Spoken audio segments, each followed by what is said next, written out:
You guys happen to have a reel that goes forward and backwards? Because I do. Here we have the same exact reel, but it doesn't seem to have that same problem.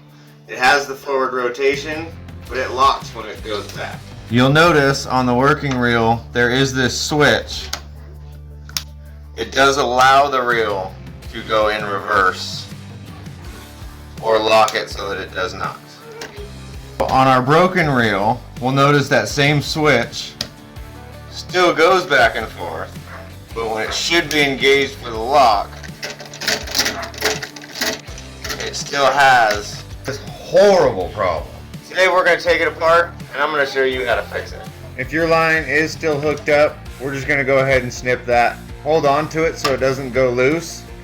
Your reel will have or should have a little notch in here. You can pull your string through there, line through there, pull it tight, keeps it on your reel while you're doing any kind of maintenance. Let's go ahead and remove our reel from the rod itself. We're going to do that by loosening this top grip piece.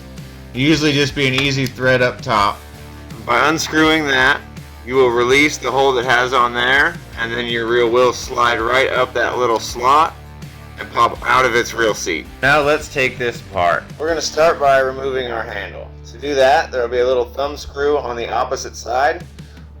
By unscrewing that, it should slide right out of its housing. Now that we have our handle removed, we're going to go ahead and remove our spool by taking this top drag screw, and we're just going to take that all the way until it comes off. Now that we have our spool removed, we're going to go ahead and take a look at this housing nut we have down here. And I can already tell that it's loose, which could initiate part of the problem itself. Let's go ahead and just try and tighten that nut up there, and we'll see if that solves our problem. Sometimes the solution to your problem is as simple as that. I got it nice and tight in there. Remember, sometimes those threads are reversed, so left will be the one tightening it. It appears to have fixed our problem. It still works when the switch is switched the other way and locks. So let's go ahead and throw the handle on there and let's give it an actual real test here. This is a good opportunity if you have any grease or oil to go ahead and put some in there in those gears. It does help your reeling go a little bit smoother and lengthen the life of your gear. To put the handle back on, depending if you want a left or right-handed retrieve, I'm going to go with a left-handed. You're just going to slide the pinion right through the slot. Grab your set thumb screw, and it's just going to go right into place. And as it says thumb screw, just hand tight will be just fine. So we appear to have fixed our problem. We're going to go ahead and put the spool back on and get her back together. We're going to begin that by taking the spool itself. It's got a little slot in it. You'll notice the head also is notched, so make sure you line those up. It pretty much won't go in unless you do.